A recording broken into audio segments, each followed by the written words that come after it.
8 март е денот кога се потсетуваме на непоколебливоста и истрајноста на жените во борбата за нивните права и еднаквост во општеството на секое поле, па така и на професионално. По тој повод, денеска разговарам со Катерина Кајсторовска, која е прва единствена жена капетан пилот и инструктор на Боинг 737 во земјава. Добро дојдовте во МИА. Благодарам за поканата. Кога почнам да истражувам, да читам за вас, она што ми беше најимпресивно на самиот почеток е дека вие на 15 години всушност почнавте да управувате со авион. Тоа ви беше првото летачко искуство на некој начин. Еве, може ли да ми го објасните тоа искуство и да ми кажете од каде таа идеја, од каде тој порив да изберете токму оваа професија за вас? Јас уште од малечка се водушевував на небото и на авионите. И секогаш ми беше тоа некој позитивен предизвик како да стигнам јас таму. Првиот лет не ми е на 15 години, туку ми е неуспешен, а тоа е уствари пробата за летање со чадор од терасата во домашната куќа. На некој си свој 4 години. И среќаш е неуспешен заради тоа што баба ми ме фатила, за да знае дека сум темпераментен човек и штом ќе се смирам правам нешто. И ме фаќа во моментот кога сакам да летам со чадорот на дедо ми од тераса. Таа желба, тој порив, не знам од каде, меѓутоа секогаш ми било предизвик. Никогаш не сум била човек што се помирува со компромиси за нешто друго. Мене тоа ми беше цел и татко ми еден ден дојде. Бидејќи сакав да се запишам во Рајловец, не успеав, моја генерација не прима жени. И дојде татко ми дома, дали те држи се уште идејата да станеш пилот? Да, Политика Експрес, уште бев во Југославија. И во Политика Експрес прв пат Јат Flight Pilot School ги отвара вратите за цивили. Така почнува моето патешествие и мојот прв успешен лет фактички е на 15 години, кога одам првото лето во Југославија, тогаш на Југославија, во летачка школа во Вршац. Може ли еве поконкретно да ми објасните како се одвиваше процесот на школување во Југославија, потоа и обуката за Боинг 737 во Швајцарија? На неколку места, во Шведска и потоа во Сингапур. Обуката оди по дозволи. Значи, прво се стекнувате со спортска дозвола, па со дозвола на професионален пилот, па инструментално овластување, па тука сте негде на крајот на академијата, но почетокот на вашата кариера. Бидејќи кога завршувате академија сте со некои 200-250 часа летање и сега од тука оди потоа школувањето на голем авион. Јас имав среќа, во тогашно време отидов во МАТ, не познавав никого некој поблиску, меѓутоа знаев колеги пилоти од бившото мое работно место како стюардеса во Авиа Импекс и ми рекоа: "Кате, многу е тешко да се влезе, поготово ти си женско и секогаш со нашите стереотипи." Меѓутоа се најде човек кој што беше волен да ја презентира мојата ситуација, мојот случај.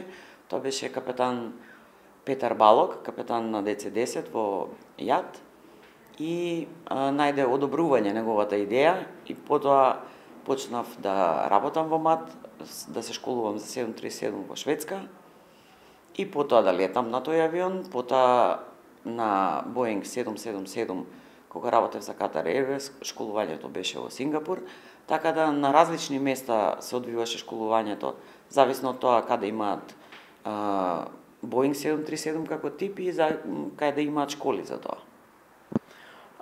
Тешко ли е да се биде жена во професија која што наведум, нели, е машка професија, односно доминираат маживе?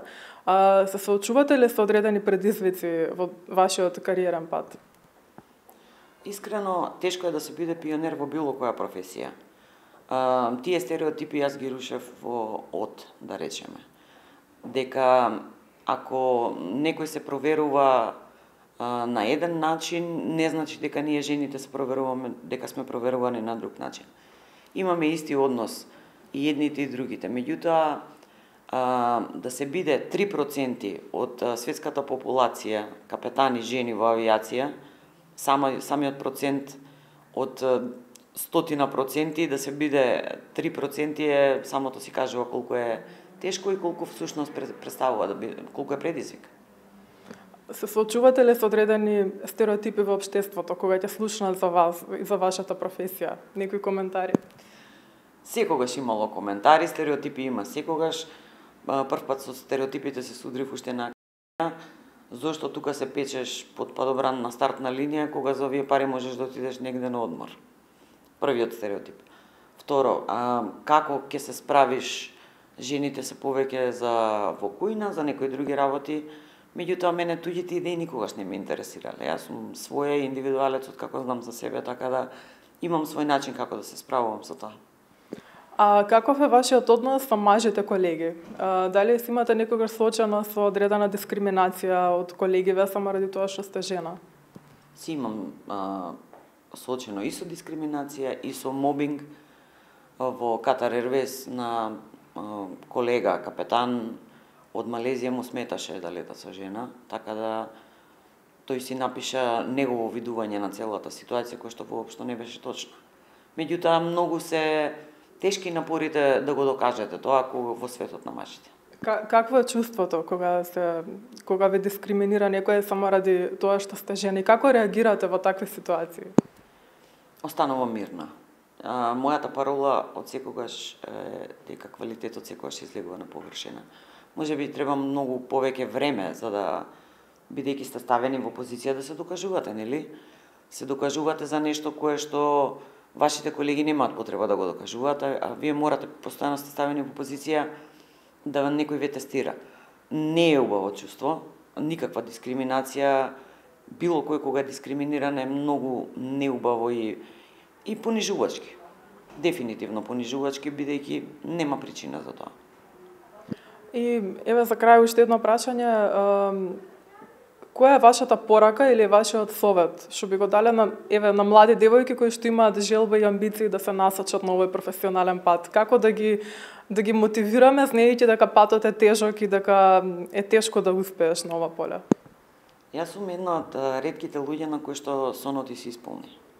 Тоа беше мој сон и покрај тоа што се соочував со многу препреки на мојот пат, не дозволив туѓите мислења да ми ги окупираат моите мисли и мојата детерминација на тоа што сакам да бидам. Се чувствувам задоволна со тоа што го имам постигнато и да не потпаѓаат под стереотипи и да не прават компромиси кога се нивните животи, нивните соништа во прашање. Ви благодарам многу. Благодарам и на вас.